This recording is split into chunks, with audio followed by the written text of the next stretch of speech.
네. 아빠 이거 가져가 후라이팬. 왜?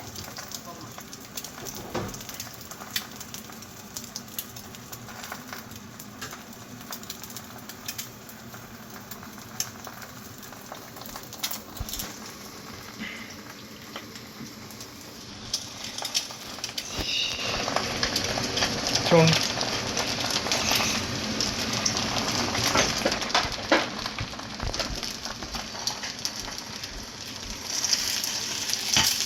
야, 젓가락 3개 찍어주게.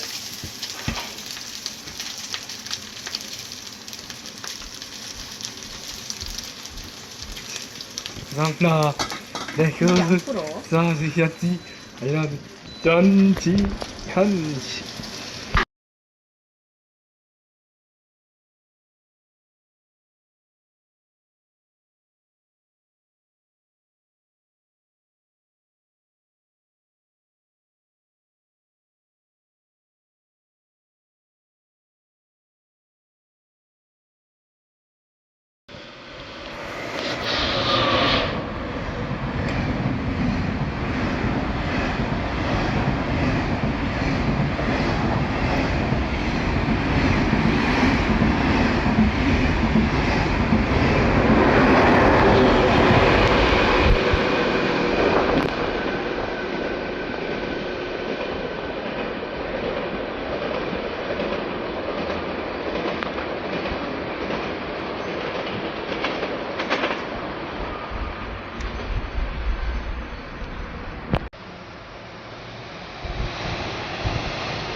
맞아야지.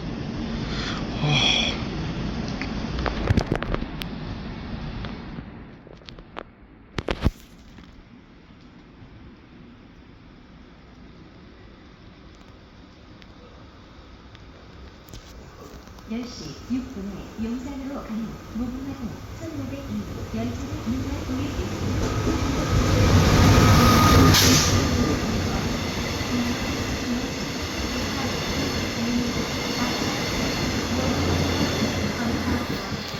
Please make your way to platform 3.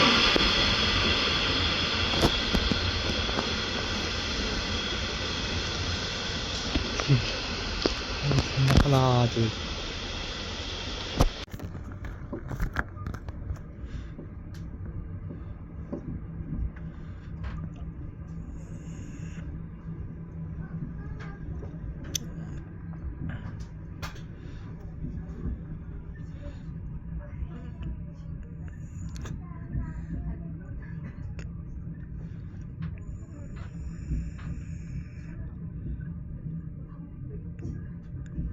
여기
짠! 우리나라 마지막 역인 대전역에 도착했습니다. 우리 열차 마지막 역이 네, 대전역에 도착하고 있습니다. 내년 10월 3일 개천절. 오른쪽입니다. 맞습니다. 네, 드디어 마지막 종착역인 대전역에 도착했습니다.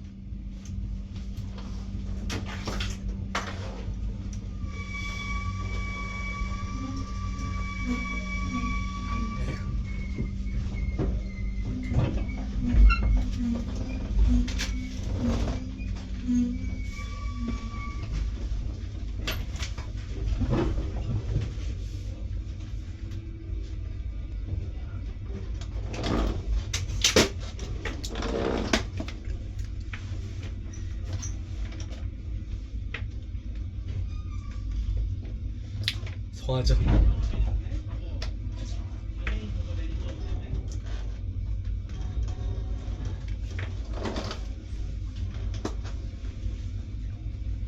내렸습니다. 대전역에 또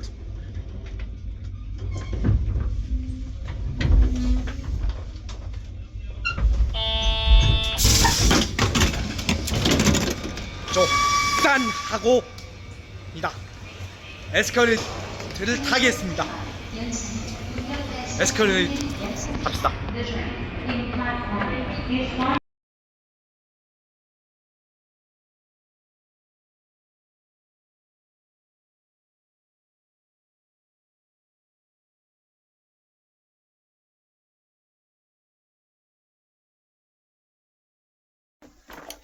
완전 속았다. 80년대 말 내가 고등학교를 입학하고 한 달이 지나기도 전에 나는 내 생에 가장 큰 실망과 분노를 경험했다. 중학교 때까지만 해도 선생님이 시키는 대로 열심히 공부를 해서 전교에서 1, 2등은 아니어도 꽤 잘하는 축에 들었다. 그래서 나는 담임 선생님께 다른 반 친구처럼 외국어 고등학교에 진학해도 되는지도 물었다. 그런데 선생님께서는 외국어 고등학교는 스트레스가 많으니 일반 고등학교에 진학하는 것 어떻겠냐고 말씀하셨다. 그래서 난 그 말씀을 따라 서울 강북에 위치한 한 일반 고등학교에 배정을 받았다. 고등학교에 입학해서 한 배정을 받기 전에 나는 제2국어 외국어를 독일어로 할 것인지 불어로 할 것인지 또 이과인지 문과인지 선택하라는 질문지를 받았다. 당시 아는 청의 조언에 따르면 그 학교는 전통적으로 이과 독일어반이 성적이 좋다고 했다. 나는 적성이 이과가 아닌 문과에 가까웠다고 생각하기에 적성도 생각하고 적적도 고려하여 문과 독일어반을 택했다. 그런데 입학실 첫날 신입생을 운동장에 세워놓고 독일어 선생님께서 나오시더니 본인은 독일어보다 불어다 세상에 더 주용하게 쓰인다고 생각하고 본인이 아무리 독어 교사라도 자식들에게만 만큼 불어를 가르치겠다고 하시며 45분간 불어 예찬론을 펼치셨다. 사실 루릭 배송, 레오 카락스, 랑자크 벤넥스와 같은 감독이 만든 프랑스 영화를 아주 좋아했던 나는 또 다시 담임 선생님이 설득력이 있는 이야기에 넘어가 불어로 바꾸어 말았다. 그렇게 나는 속고 말았다. 막상 반 배정을 받고 본 현실은 달랐던 것이다. 15반 중에 불어반은 단 2반뿐이었고 예상대로 그 2반은 성적이 가장 낮았다. 이 사실은 수업에 들어오는 여러 과목 선생님들에 의해 재차 확인되었다. 선생님 당신 스스로도 강남에 있는 팔학군이 아닌 강북 변두리에 있는 학군에서 학생들을 가르친다는 사실을 싫으셨던지 항상 우리를 강 건너 학교 아이들과 끊임없이 비교하셨다. 여러 선생님들에게 여러 차례를 비슷한 아이 이야기를 돌아가면서 듣고 있자니 우리 반 아이들은 우리도 모르는 사이 고등학교 1학년 첫 학기 때부터 패배자로 낙인 찍힌 기분이 들었다. 나는 선생님들이 하자는 대로 따랐을 뿐인데 결과는 출발선부터 훨씬 뒤처진 느낌이었고 왠지 속았다는 느낌이 지울 수가 없었습니다. 마치 규칙을 잘 지키고 선생님 말씀을 잘 들으면 바보 취급을 받고 재빠르게 주소를 옮겨 8학군으로 학교를 배정하거나 선생님들의 어떤 꿰매도 넘어가지 않으면 똑똑하고 능력 있는 사람으로 대우받는 분위기였습니다.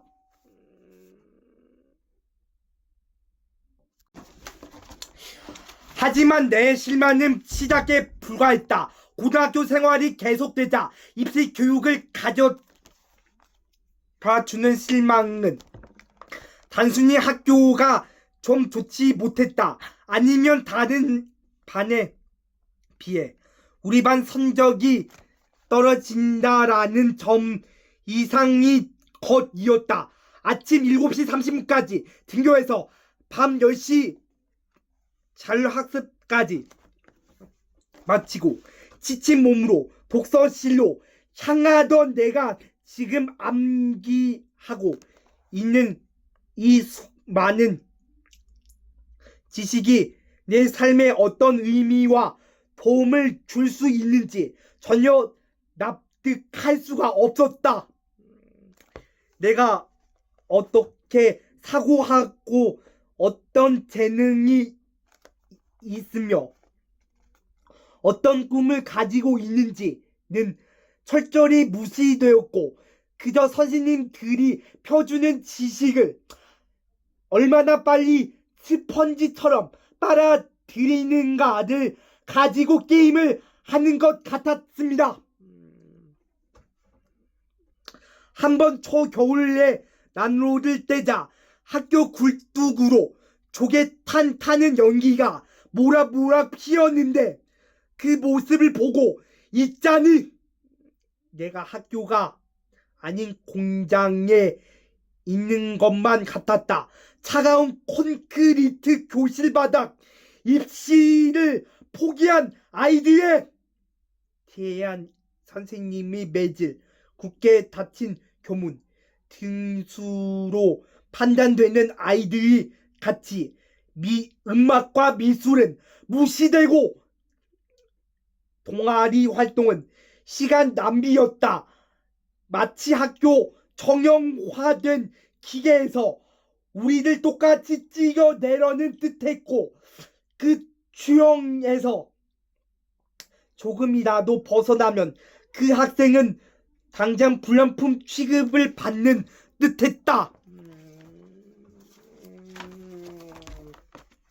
나는 학교 공부 말고도 삶의 총체적인 질문을 고민하곤 있는데 이런 고민을 한다는 것 자체가 정해진 입시 교육을 틀에서 벗어나 불량품으로 낙인 찍히는 길이었다.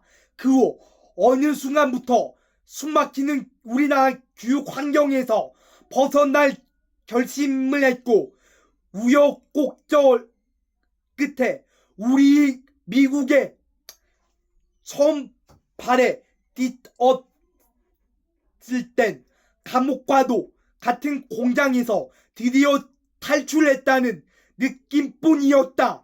하지만 내가 미국에서 교육을 받았고 또 현재 미국에서 대학생들을 가르치고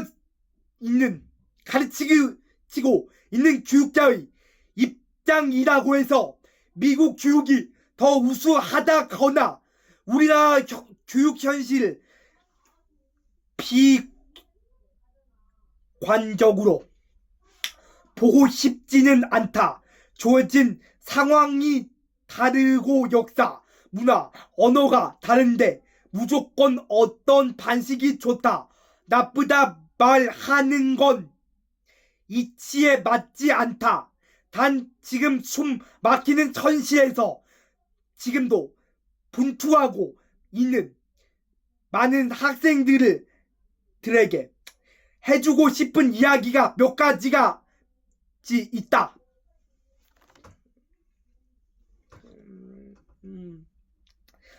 한번은 즉 첫 번째로 다른 사람이 나의 가치를 등수나 점수로 매기고 그걸 강요하더라도 내 스스로가 그걸 받아들이지 않는다면 그것은 아무런 의미가 없다는 것이다. 개개인의 존엄의 가치는 다른 사람이 뭐라고 하든 오직 자신만이 스스로 정의를 낼 수 있기 때문이다. 공부라는 단 하나의 기준으로 사람 전체의 가치를 매기려는 것 자체가 사실 우스운 일이다. 누군가 나에게 평가하려 든다면 콧방귀를 뀌며 생각하라. 내 가치를 안다. 두 번째로 나의 행복을 다른 사람과 비교를 하러 측정하려 한다면 절대로 행복해질 수가 없다. 내 사형 스님이 해준 말이 있다.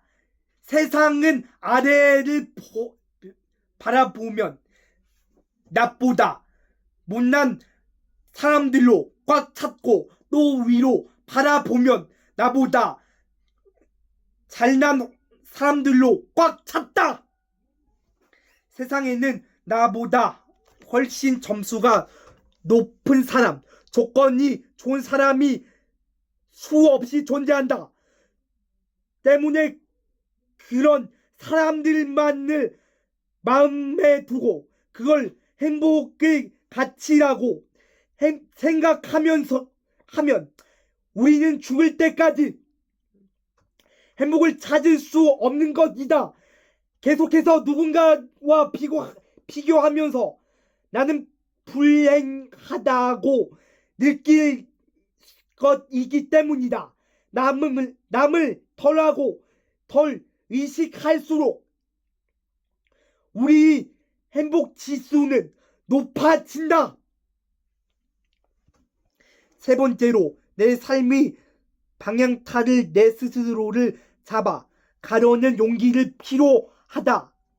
다른 사람이 정해놓은 삶은 지도를 그대로 따라가면 조금은 안전할 수는 있으나 내가 내 삶의 주인이 될 수는 없다. 내 삶을 살고 싶다면 다른 사람이 뭐라고 판단 이야기하건 용기를 내어 내 길을 스스로를 찾아야 한다.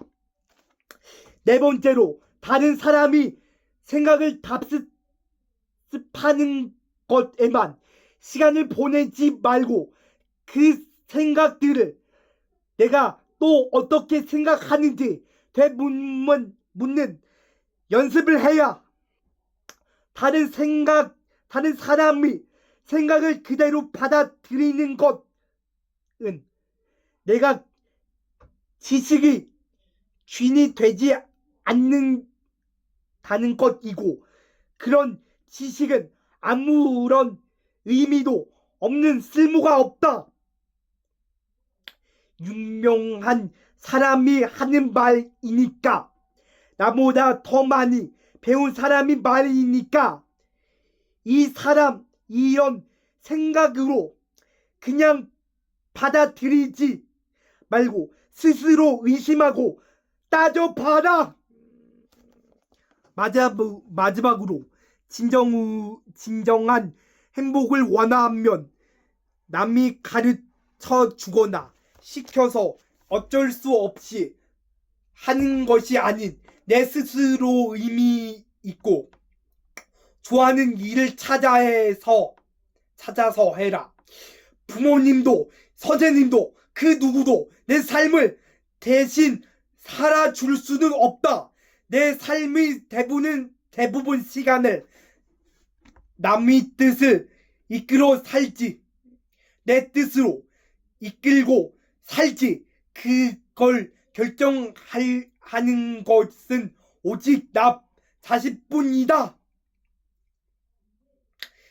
나 자신이 무엇을 진정으로 원하고 또 무엇을 하면서 의미를 느끼는지 스스로 찾아서 그것에야 예전의 나처럼 방황하고 힘들어하는 젊은 친구들에게 토닥 작은 위로라도 해주고 싶은 요즘이다. 내 가치는 내가 가지고 있는 돈이나 학론이 아닌 내가 인생을 살아가면서 얼마나 사람들에게 베풀며 살았는가로 측정되어야 합니다.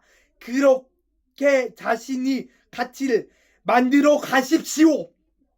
무슨 대학을 나왔는가가 중요한 것이 아닙니다. 대학 졸업 후에 어떤 삶을 살고 있는가가 중요합니다. 구글에서 새 직원을 채용할 때 수소의 몇 명을 맡겨놓는 것이 아니야. 몇 명이 모여서 함께 선발한다고 합니다. 그 이유는 사람이 본능적으로 자신과 비슷한 사람을 뽑으려 한다는 사실을 알기 때문이라고 합니다.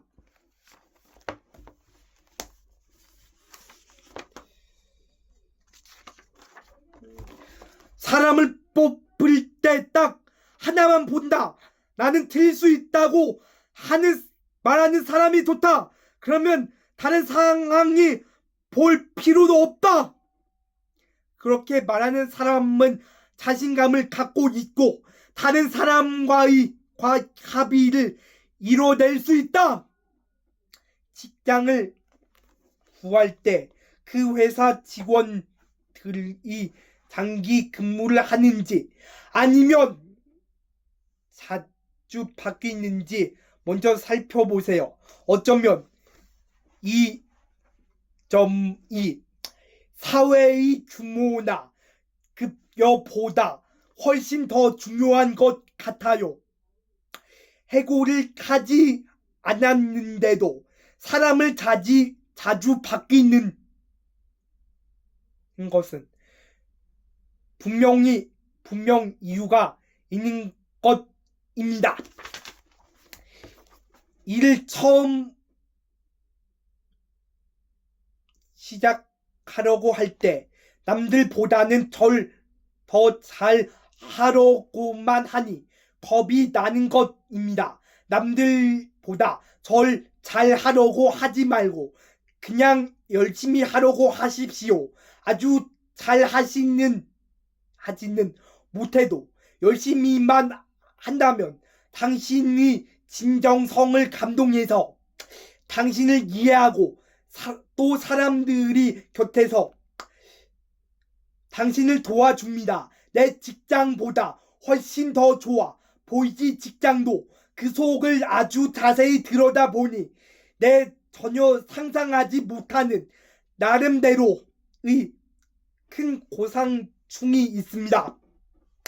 사실을 깨닫는 순간 내 현재의 직장에 큰 감사를 느끼게 됩니다. 유능한 상사가 되는 조건으로 흔히 부하 직원보다 나는 기술 분야에 있어서 더 많이 아는 것이라고 생각합니다. 하지만 실제로 그보다 들과 고객들에게 돌아갈지에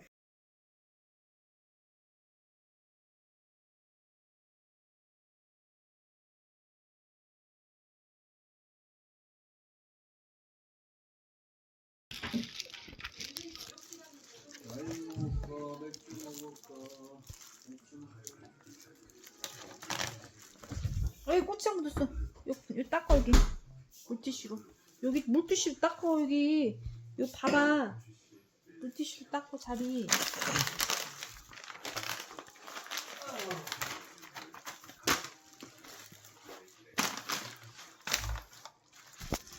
주용 40 동안 하와리 닦았어?